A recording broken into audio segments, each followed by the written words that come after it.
interactuar un poco.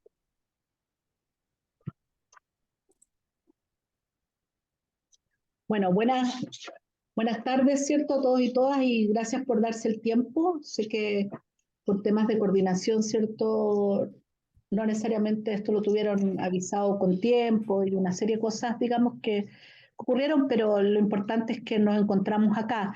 Quisiera saber, ¿cierto? Si pudieron ver la clase y si pudieron escuchar el podcast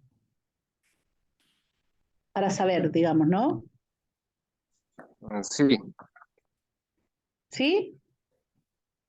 Perfecto. Entonces, mira, había una pauta de trabajo de grupo que tenían en la plataforma, que tiene una lectura breve y una serie de preguntas que en torno a lo que queremos discutir hoy día, ¿no? Pero antes de eso, si pudieron ver la clase, primero saber si tienen dudas, preguntas, comentarios que quisieran hacer, ¿no?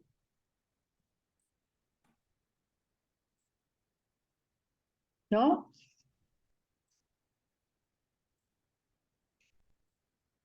Sí, Nicole, adelante, por favor. hola. Hola. Estoy con la señal un poco mala, por eso no prendo la cámara. Ok. Sí quería hacer un comentario respecto a la clase. En una parte se hablaba un poco de que para eliminar, o no sé si entendí bien, pero para eliminar las desigualdades se consideraba que en un contexto ideal la gente podía tomar las decisiones libremente. Y me quedó la duda porque según lo que yo entiendo, como que nunca uno está libre de tomar decisiones.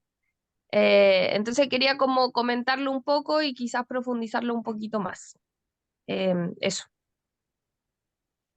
Básicamente, un poco lo que señala en términos de precisamente en el cual siempre, en una situación ideal, uno podría tomar las decisiones libres en el sentido de que uno tiene autonomía en sus decisiones, ¿no?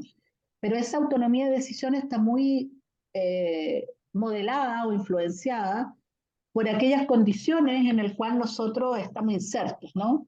En términos de las condiciones sociales, tanto en condiciones materiales como en condiciones psicosociales, ¿no? Entonces, en el fondo se plantea de que para algunos, ¿cierto?, hasta qué punto uno puede tomar decisiones libremente, en términos generales, ¿cierto?, si miramos todo lo que significa cómo se construyen ciertas necesidades en la población a partir de lo que es los procesos de los medios, los procesos en materia de comunicación, la tendencia y globalización de algunos parámetros, etcétera, ¿no? Pero por otro lado, si es que existieran las condiciones resueltas en muchas de las materias, de una u otra manera las personas en el cual esas condiciones están más resueltas pueden más libremente tomar ciertas decisiones, sobre todo en el ámbito saludable o a lo que habitualmente, ¿cierto?, se plantea como aquellas conductas o modos de vida, ¿no? A eso se refiere, ¿no? A eso apunta. Pero precisamente, ¿cierto? También en muchas de las slides que presentamos, yo traté de mostrarles distintas perspectivas, ¿no? Hay debates sobre esto y distintas visiones, porque está claramente asociado a cómo miramos la sociedad, cómo entendemos, ¿cierto?, los temas de justicia social y de equidad, ¿no? No sé si eso está clara. Sí, que era justamente lo que pensaba. Sí, es que en algún momento, o yo entendí en realidad, que se planteaba como más el ideal que lo que realmente ocurre en la práctica, porque como que siempre estamos influenciados de alguna u otra manera por el medio. Sin duda.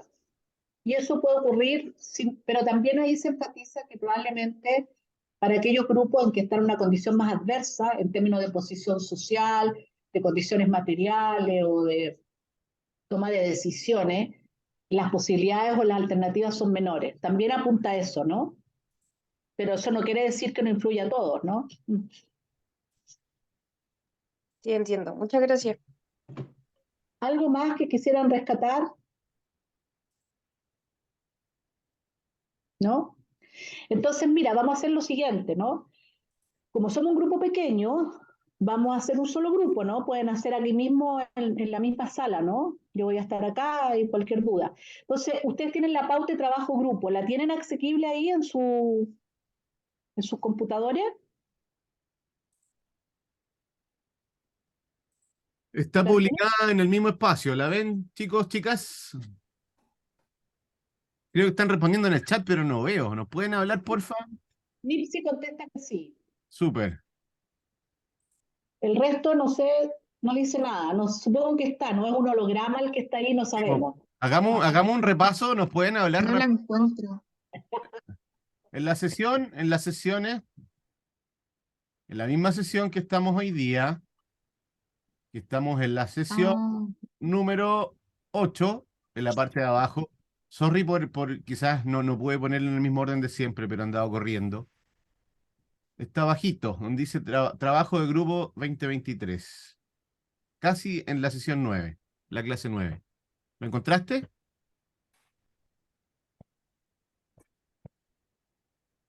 Chon, chon, chon. No, le dices a ellos, a ellas. sí, Sí, ahora lo estoy buscando. Hay un trabajo de grupo y había un podcast. Ah, perfecto, acá está. Ya, entonces les voy a pedir, ¿cierto? Los que no han podido escuchar el podcast igual es corto, sería bueno que lo escucharan, ¿no? El que se llama, que dice yo soy una mujer de raza negra, ¿no? Y hay una pauta de trabajo grupo, que hay una lectura ahí que tiene que ver con el tema de meritocracia, ¿no? Que me interesa que la lean.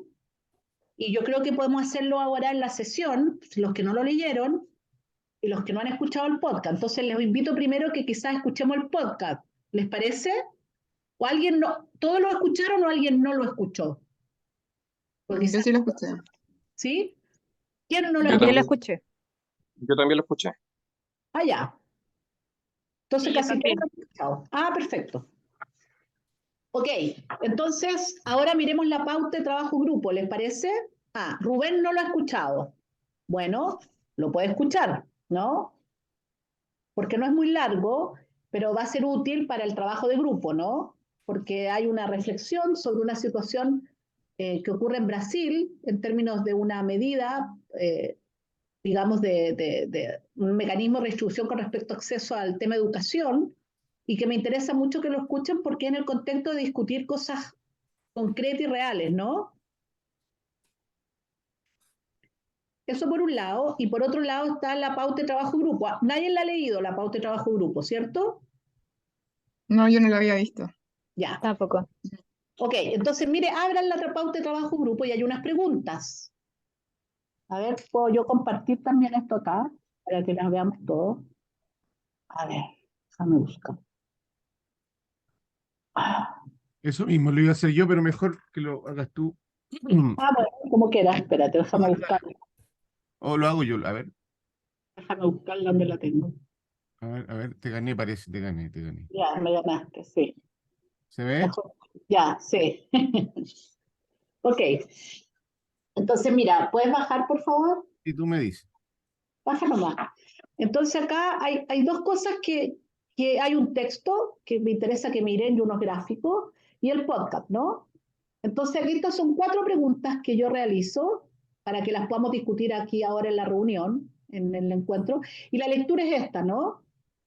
Entonces Mm, les voy a pedir que lo lean, ¿no? Lo pueden ya. leer en forma conjunta o lo pueden leer en forma individual, que profundiza un poco sobre estos temas, ¿no? De meritocracia.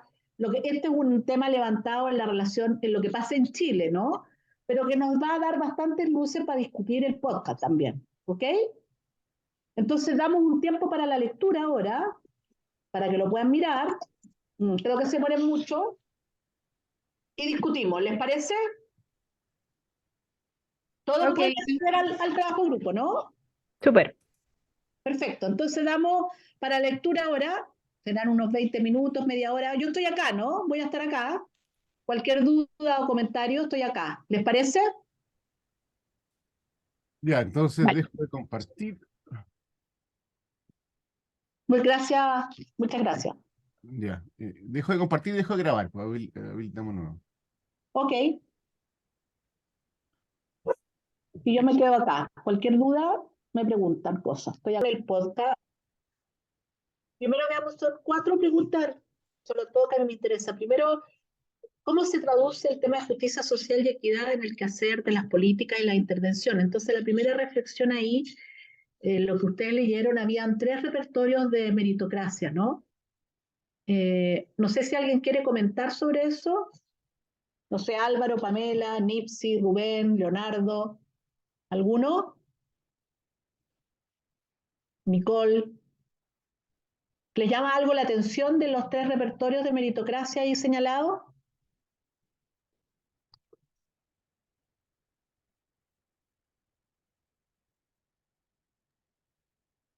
Sí, a mí me llama la atención que se repite esto parece que fue una encuesta, pero eso uno lo escucha todos los días. Sobre todo los dos extremos. El extremo de la gente que menos gana, que dice, bueno, yo tengo cuarto medio nomás, yo llegué hasta aquí y no puedo pedir más. Como también el discurso del cirujano que dice que la gente que, que, que gana menos es porque es floja y es porque no hizo nada más por superarse. Y hablan del contexto de Chile como un país que es así, que lo tiene metido en los genes casi, y que esto nunca va a cambiar.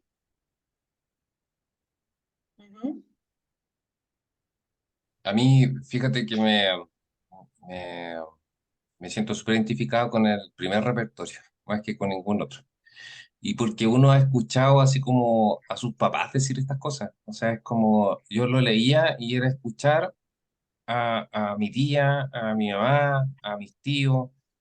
Y a raíz por ejemplo, todo el problema migratorio que tenemos en Chile, esto como que se ha agudizado. O sea, el cómo ellos transmiten hacia abajo, o sea, el que las personas que en verdad no se esfuerzan demasiado no merecen. Entonces, es como para mí, cuando leo esto, así como que yo me siento súper identificado en el sentido de que haber vivido esto, o sea, haber ido con el discurso de decir, mira, ¿sabes qué? Si tú quieres lograr algo, entonces no hay otra forma. O sea, esta es la forma. Ajá. ¿Alguien más quiere agregar algo?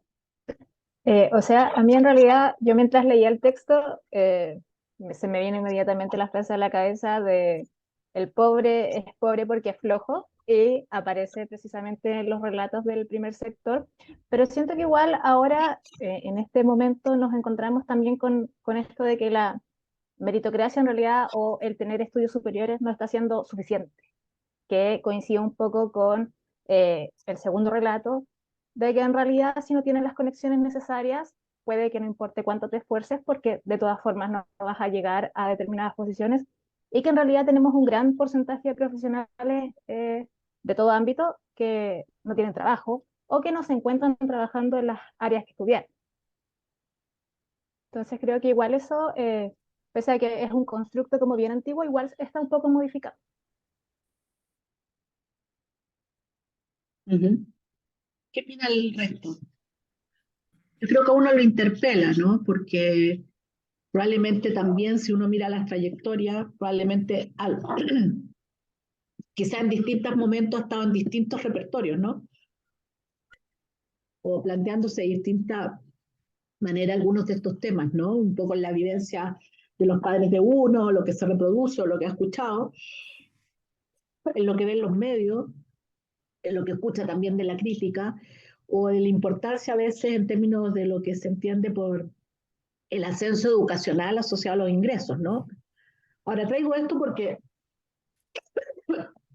cuando hablamos de justicia social y hablamos de equidad, a veces cuando le hablamos en términos generales y globales estamos todos de acuerdo, ¿no? Y todos plantean cierto consenso. Pero cuando uno quiere profundizar en términos de las medidas que toma, de las intervenciones o de los abordajes, empiezan a aparecer distintas concepciones y distintas conceptualizaciones que hay con respecto a cómo llevarlo esto a la práctica, ¿no? Y que se refleja también en cómo hay ciertos patrones, valores, normas que se instalan, ¿no? Sin duda, por ejemplo, también para muchas de las realidades de la región, hay estos elementos usted, que viene también desde una corriente, digamos, también más cristiana. O sea, por ejemplo, ganarás el pan con el sudor de tu frente, ¿no? Hay un sentido de sacrificio que tiene que acompañar o incluso de sufrimiento acompañado de un valor de algunas situaciones, ¿no? Y eso se instala, ¿cierto? Como ciertos valores y ciertas formas como analizamos ciertas cosas, ¿no? Eh, lo llevo también al práctico de la realidad laboral, a veces para muchas generaciones, y quizás algunas cosas han cambiado, algunas generaciones más recientes, ¿no? Pero si uno tiene una jornada laboral y se queda hasta más tarde, bueno, se está esforzando más, tiene más valor, ¿no?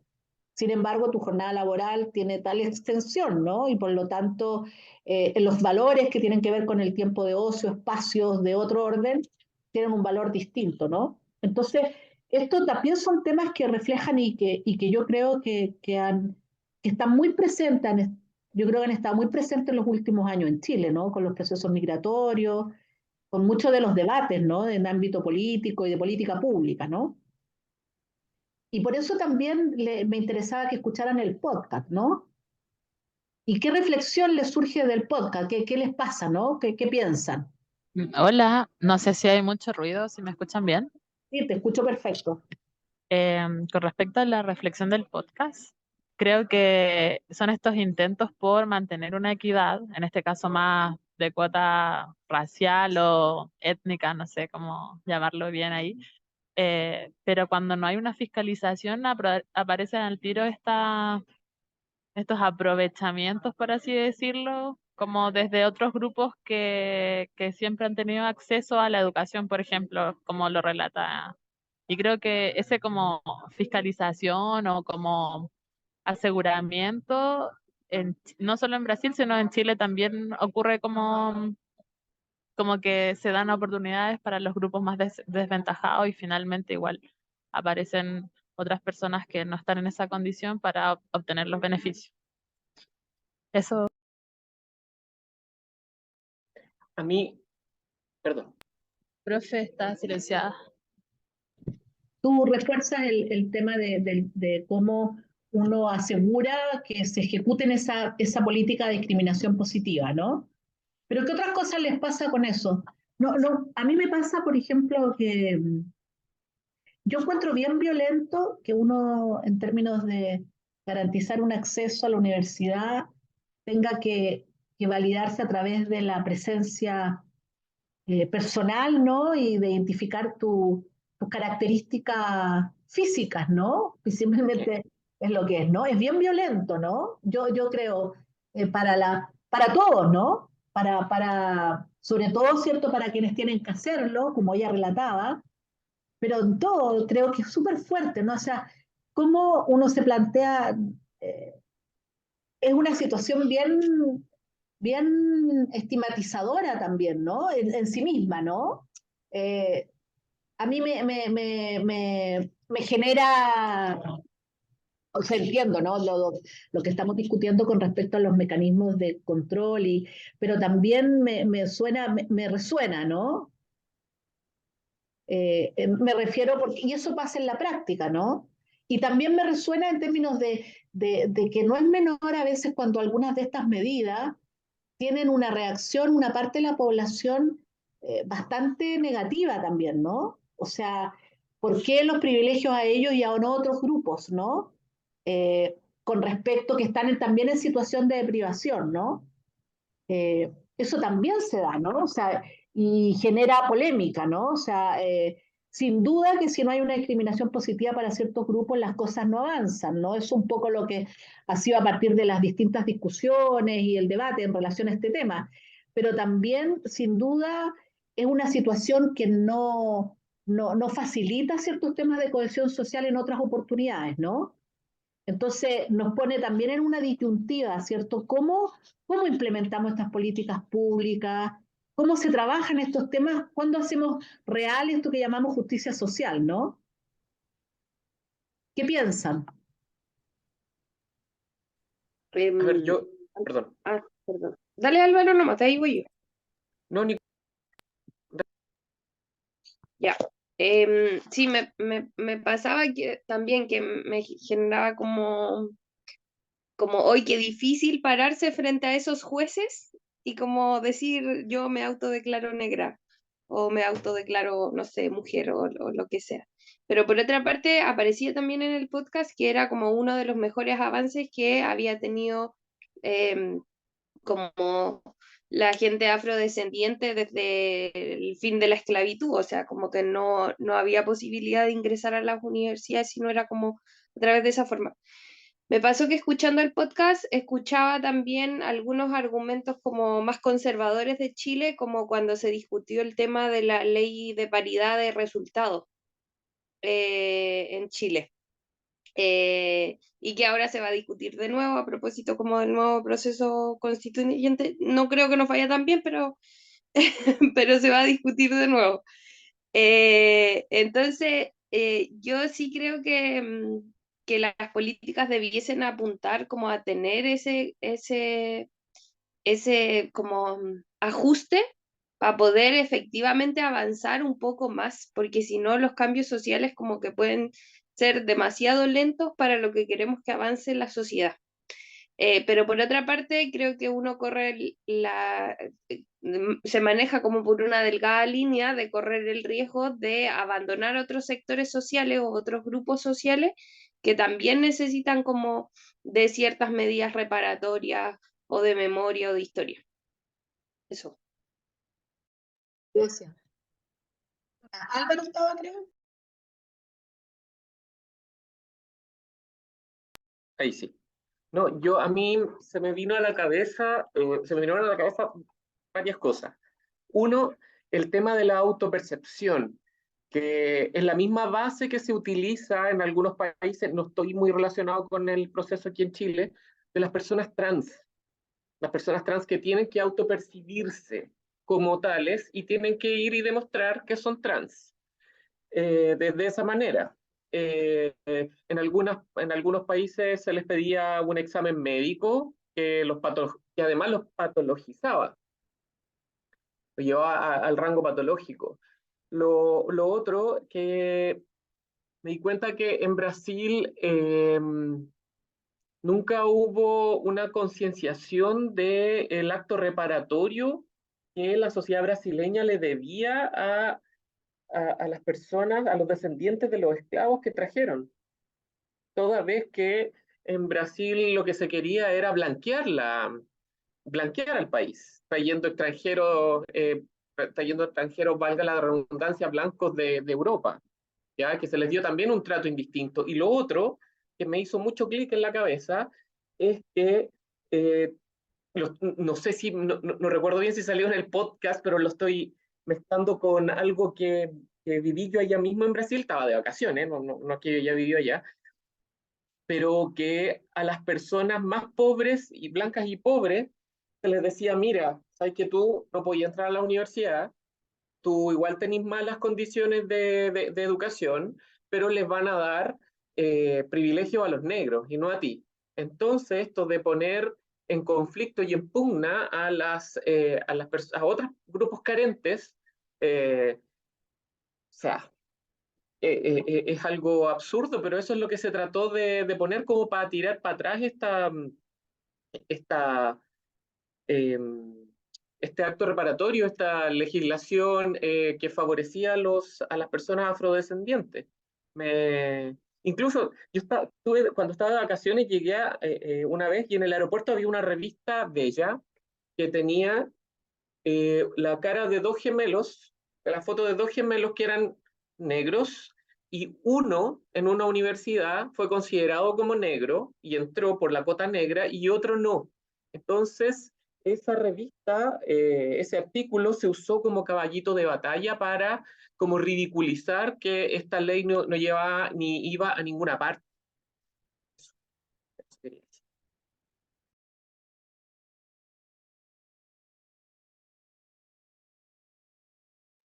Profe, está silenciado. No, interesante lo que estás contando, ¿no? Porque de una u otra manera, ¿cierto? Muchos de los procesos, o sea, no es producto de esta ley, ni mucho menos la situación de los últimos años en Brasil, ¿no? Hay situaciones históricas que están ahí en proceso, ¿no? Pero de una u otra manera nos hace entender mejor cómo ocurren ciertas situaciones, ¿no? el cómo una política pública o una intervención, ¿cierto?, tiene tantas dificultades para ser implementada, ¿no? Y todos los debates que hay en torno a ella y todas las inquietudes que surgen a partir de conceptualizaciones históricas que hemos estado hablando acá, ¿no? Yo creo que muchos de estos temas, también si vemos el tema afrodescendiente en Chile, los argumentos son, bueno, son un grupo minoritario, nunca ha sido importante en Chile, ¿cierto? Es como muy minoritario. Eh, Gran parte de la discusión o la preocupación con respecto si uno lo lleva a la realidad indígena, ¿no? Pensando en lo que significaría ciertos temas de reparación o cuota, también generan gran conflicto para algunos grupos, ¿no? Entonces, yo sobre todo quería como rescatar, ¿cierto?, de que cuando uno habla de los conceptos de equidad y la justicia social, no, es tan indisoluble a cómo nosotros conceptualizamos y miramos nuestra sociedad, ¿no? Y está muy bien fuerte vinculado, ¿cierto?, también a procesos históricos, a nuestros valores, concepciones, que están muy presentes, ¿no? Entonces, no es un tema solo, es un tema eminentemente también político y técnico al mismo tiempo en algunos de los dominios, ¿no? Pero sobre todo en cómo uno visualiza la posibilidad de cambio hacia ello, ¿no? Entonces, por eso me interesaba traer algo que era reciente, ¿no? No estamos hablando de algo que ocurrió ni muy lejos, estamos hablando acá en el contexto concreto, ¿no? Hay dos palabras, Pamela y Rubén. Pamela, por favor. Bueno, comparto las opiniones que mencionan los compañeros y usted. Como se me viene a la cabeza a raíz de lo que dice el Álvaro, de que cuando estuve en una breve estadía en Brasil, yo quedé sorprendida porque en varios lugares públicos había hartos, por así decirle, avances de infraestructura en términos de una inclusión hacia personas con situación de discapacidad. Y en ese momento yo pensaba y decía, oh, qué heavy, porque en Santiago no veo estas cosas como desde los baños hasta las escaleras, etcétera. Entonces el podcast, cuando habla de esta como discriminación racial, para mí fue como una sorpresa, en verdad, porque uno tiende a pensar, o por lo menos yo, de que hay más avances de los que se ven acá en el país. Entonces, como que me toma como un poco desprevenida, por así decirlo, de que se perpetúen estas situaciones. Eso. Rubén, Sí, bueno, adelante. mi reflexión va en el sentido de que evidentemente estas como estas, digamos, este favoritismo que de repente se efectúa a través de ciertas políticas que intentan obviamente mejorar y priorizar, ¿no es cierto?, a estos grupos más desfavorecidos, generan, ¿no es cierto?, estas desigualdades en respecto a que otros grupos miran, ¿no es cierto?, como otros son más favorecidos en una situación igualmente de desigualdad. Ahora, yo creo que también tiene que ver con la falta de difusión también respecto al efecto positivo de esas políticas, tiene que ver también la falta de debate, la falta de difundir más los beneficios que esto tiene, porque muchas veces cuando eso no se hace, priman las creencias, y priman lo que la gente, el rumor, lo que la gente piensa por sobre los efectos reales que tuvo esa política pública, digamos, que esta persona pudo ingresar a la universidad, que va a tener movilidad social, etcétera, y obviamente si esto queda ahí como encerrado, obviamente se va a alimentar estas creencias que terminan imponiéndose y que los medios de comunicación que generalmente son hegemónicos, alimentan para, ¿no es cierto?, que estas cosas no avancen. Entonces yo creo que eso. Y lo otro que me preocupa es los retrocesos que estamos viendo actualmente en la sociedad, por ejemplo, retrocesos en que se están nuevamente revisando las leyes de aborto, hay una serie de leyes a nivel mundial y espero que en Chile no lleguemos a eso también, en que hay un retroceso también en estos avances y cómo obviamente no nos podemos ver afectados. Ahora, yo creo que también la meritocracia ha sido como un mecanismo de respuesta a una base absolutamente, de una sociedad absolutamente injusta. ¿Mm? Y que eso está en permanente como revisión y crisis, pero yo creo que sigue ahí la meritocracia porque realmente la injusticia sigue presente.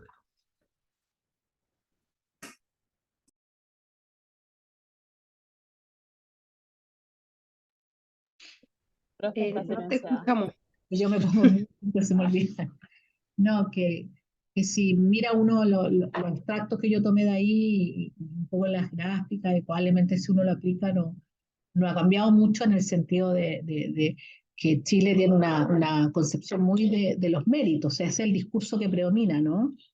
Y del esfuerzo en el fondo sin tener una mirada más crítica a veces con respecto a cuáles son las posibilidades de los méritos para cierto, no alcanza a todos, ¿no? Nunca. Entonces se ve desde una mirada muy individual, ¿no? Entonces no es fácil de cambiar, ¿no? No es fácil, ¿no? Porque no es algo tampoco presente solo en una situación de algunas posiciones muy conservadoras, ¿no? Lo está presente transversalmente en muchos grupos sociales con distintas posiciones, ¿no? Entonces, eso también hace una barrera, una limitación de cómo avanzamos en los temas de equidad. O sea, cuando decimos que tenemos que responder a necesidades diferenciales, claro, uno lo dice, ¿no? Pero cuando tiene que llevarlo a la práctica, ¿cómo lo materializa, ¿no?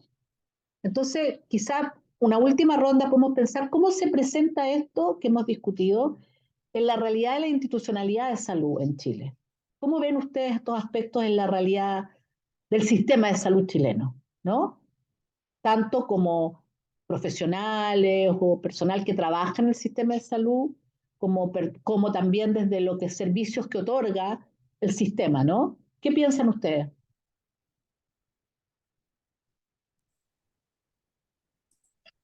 ¿Cómo lo ven? Rubén, por favor. Bueno, se reproduce absolutamente, es decir, es una reproducción completísima de la meritocracia, ¿no es cierto?, el poder, ¿no es cierto?, cómo está ahí, digamos, representado. Y yo creo que ni siquiera hablando de profesiones, es decir, el hecho ya de ponerse una bata blanca ya es una situación de poder frente al usuario, y el usuario, ¿no es cierto?, es como que viene la revancha. Si yo ahora me tomo la revancha y voy a tramitar a esta persona, la voy a hacer esperar y no voy a facilitar para nada su proceso, a todo lo contrario, si lo puedo entorpecer, me voy a sentir. Entonces se alimenta un ego como muy patológico, encuentro yo. ¿Ah? Y incluso se da en profesionales, y uno lo podría encontrar, ¿no es cierto?, a nivel técnico, pero también lo encuentro bien afincado a nivel profesional. Bueno, lo otro ya lo sabemos, hay una serie de desigualdades internas que todavía no se corrigen. Sí, Rubén. Leonardo. Sí, mira, antes de hablar sobre el sistema de salud, también transmitir, tal como decían ustedes, lo difícil que es cambiar esto, ¿no? Y desde la experiencia, yo tengo dos hijos adolescentes y el otro día estaba en el cumpleaños una de mi hija, puras mujeres, ¿eh? Y salió la discusión de la paridad de género en el contexto de la política en Chile. Y sabes que ellas teniendo entre 14 y 16 años, no les parecía justo la paridad de género. No les parecía porque tenía que ser por mérito. Entonces, aun cuando yo les podía decir, por ejemplo, que históricamente en Chile a la mujer no la han incorporado en las políticas o no la han considerado como de manera paritaria, ¿no es cierto? O justa, ellas seguían pensando en que no era lo correcto, o sea, era por mérito, y ahí había que ver, o sea, veamos cuánto mérito tiene para estar ahí. Eso, entre paréntesis, porque uno lo puede pensar que es la gente mayor, y no es así, o sea, estas chicas están recién empezando y ya están como excluyéndose y así como marginándose de las oportunidades que se presentan en una mejor sociedad para todos, ¿ya? Y respecto a los sistemas de salud, rescatar algo que también tiene que ver con la paridad de género, yo lo que sí rescato es que el sistema de salud ha permitido sí que las mujeres lideren mucho de los procesos, ¿ya? A mí me toca a veces hacer clase y recalco esto, o sea, esta es, yo creo que una de las pocas oportunidades donde las mujeres sí tienen, por ejemplo, cargos gerenciales, directivos, de coordinación, de supervisión, y la verdad es que los hombres no tanto, ¿ya? Sin embargo, respecto a aquellas diferencias que existen en cuanto a los méritos hacia los pacientes, yo siento que efectivamente, o sea, se normalizan situaciones en las cuales los pacientes se ven tremendamente perjudicados y que además ellos también lo normalizan. O sea, si tú eres FONASA y te atienden en un hospital público, básicamente tú tienes que esperar, ¿ya? Y ahí tienes que aguantar, ¿no es cierto? Y la verdad es que muchos derechos no se van a considerar porque por mérito, la verdad es que tú tienes acceso a esto. Y esto es, ¿ya? Y la verdad es que los equipos normalizan esta situación y yo lo viví, o sea, los mismos profesionales que trabajan en el hospital público y que se trasladan a la clínica no tienen estas mismas conductas. O sea, ellos estiman que ellos deben, por ejemplo, y no tengo nada con los médicos, por ejemplo, estar ahí constantemente durante todo el turno, básicamente porque ese paciente, ese familiar, esa mamá, esa abuelita, va a alegar y tiene más mérito su queja. Y en el hospital público no, ¿vale? Y eso uno lo ve muchísimo. Entonces, nada, esa era la opinión. Muchas gracias. Nicole. Ya, me salta el cerebro para muchas partes, así que voy a tratar de ordenarme. Antes de ir de lleno como a salud, creo que a propósito de lo convulsionada que está la política, como que el discurso del mérito, como en la justificación de la injusticia, es muy servicial a un sistema, a una forma de reproducir la sociedad. Y por lo tanto esa pugna va a seguir como estando muy presente, creo yo, como en estos años, porque es muy servicial a una forma de desarrollar como la sociedad finalmente. Me quedo sí con algo que planteaba el texto, que a los y las chilenas nos interesa mucho la educación y que viniendo del movimiento estudiantil quizás no está todo tan perdido y podemos darle como por la patita de educación. Respecto a salud, algo que planteaba el Leo, yo creo que los cargos de las mujeres no estamos en todo lo que quizás podríamos estar en salud. A mí me parece más bien que estamos como relegadas a la parte de la gestión del cuidado o del cuidado del sistema de salud, pero muy pocas veces como reconocidos en la labor. Y poniendo otro ejemplo de desigualdad o de la justificación de la injusticia, a propósito del debate de las ISAPRES, me pasa que durante toda la semana como que he hablado con mucha gente y como que todos sabemos un poco que va a haber cierto salvataje, como que pareciese ser que sabemos que no se van a extinguir y que de alguna forma o van a pagar de a poco o no, o de frentón no van a pagar. Y eso ya está como asumido y es como parte de nuestro sistema porque es gente muy poderosa y que tiene el mérito como para moverse lo suficiente con las influencias de tal forma que rápidamente un par de parlamentarios puede presentar una moción para que no paguen. A propósito de la segunda patita del documento, que era como la herramienta crítica de las ventajas. Gracias, Nicole. Ahí no está muy lejos también de algunas cosas. Creo que se los mostré en la clase, no me acuerdo si en esto, determinante del modelo del PNUD, ¿no? Con respecto a la región y las desigualdades, de cómo entendemos la concentración del poder, ¿no? De menos recursos materiales, pero también del poder político, ¿no? Con respecto a ciertas decisiones, ¿no? Que a veces uno no las visualiza tan explícitas, ¿no? Creo que eso también es parte de la reflexión. Álvaro, adelante, por favor.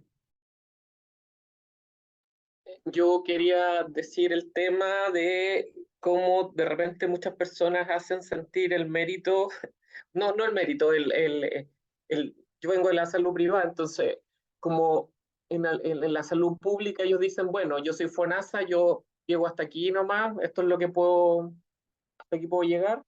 En la salud privada llegan y te dicen, bueno, yo estoy pagando. Yo aquí exijo más porque estoy pagando y exijo esto,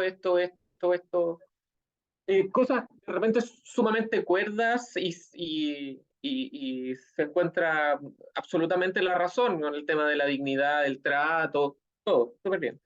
Pero el dinero, no hay cómo hacer entender de repente a las personas que no es por el dinero, ni porque se sacó la mugre trabajando para tener, o si tiene, saca la mugre trabajando para pagar el plan de ISAPRE, que la persona merece eso.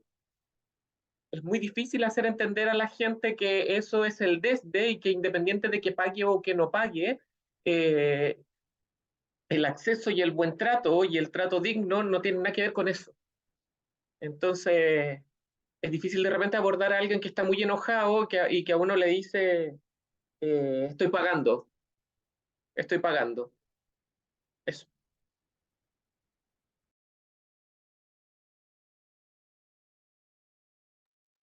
Pero si no se escucha. Ahí volvemos a un punto que algo sale en los textos, ¿no? El sentido, digamos, de cómo uno ve en términos más individuales ciertos beneficios, ¿cierto? Y cierta...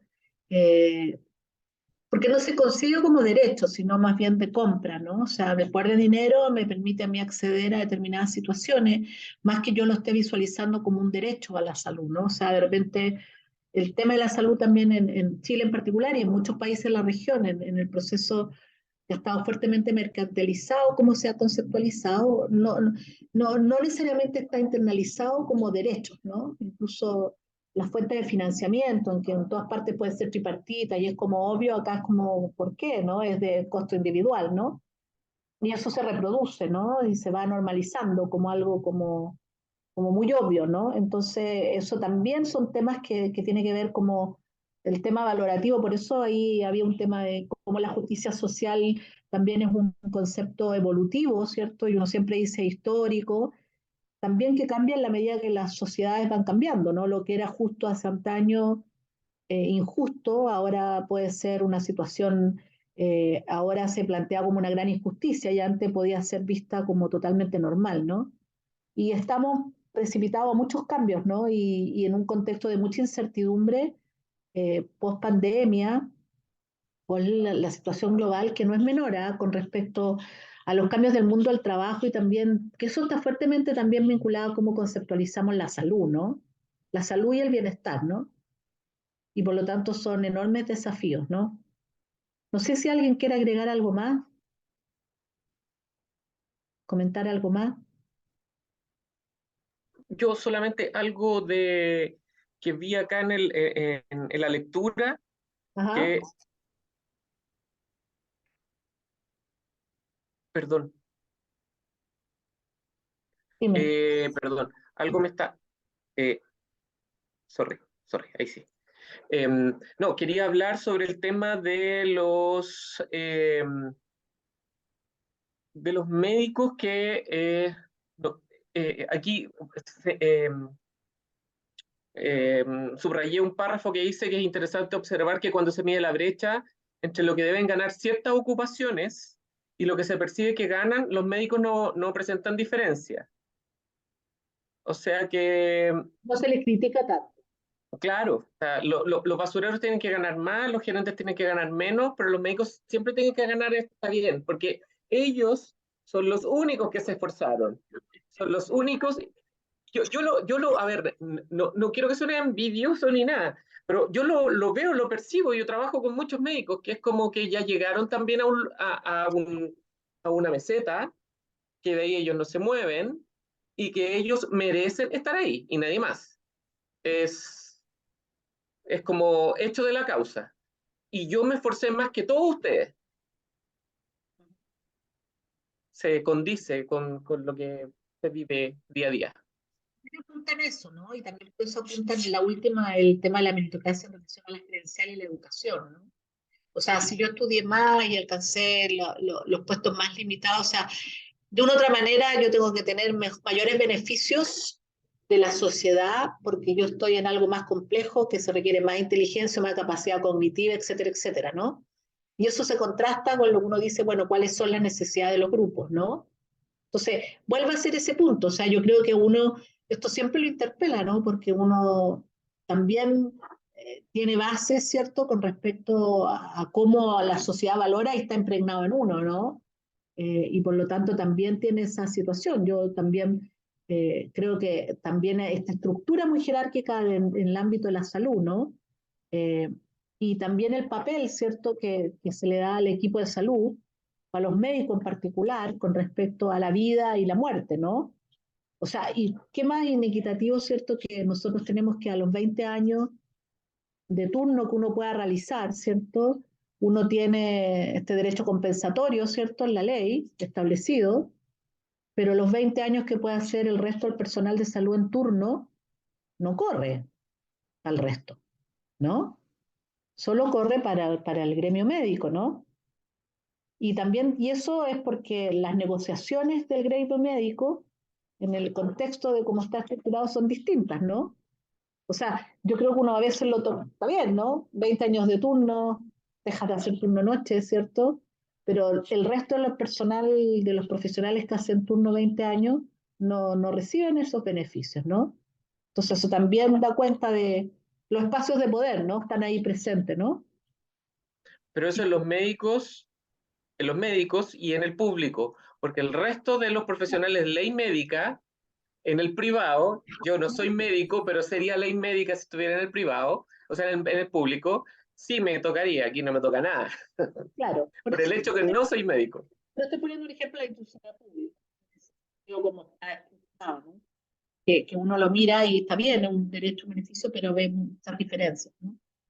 Pero bueno, pero no quiero, va a ser la hora que dije, que era 1 hora y media, quiero darle las gracias por se dieron el tiempo, yo sé que fue a última hora un poco coordinado, darle las gracias a Sebastián, y espero que le haya servido mirar este podcast y abrir un poco esto de justicia y equidad en términos más aterrizados, ¿no? Y no como algo tan alejado de que nos toca todos los días disputar con uno mismo y con la sociedad estos conceptos, ¿no? Cómo se aplican. Así que muchas gracias y espero que les haya servido y cualquier cosa estamos en contacto, ¿no? Que estén muy bien. Muchas Gracias, gracias. Gabriel. Gracias, Adiós. profe. Chao, chao. Chicos. Chao. Chao. Chao. Pues nada, que es un gusto, Gabriel, siempre un gusto hablar contigo. Un abrazo, que estés muy bien. Gracias, Sebastián. Un abrazo. Chao. Chao. Te tengo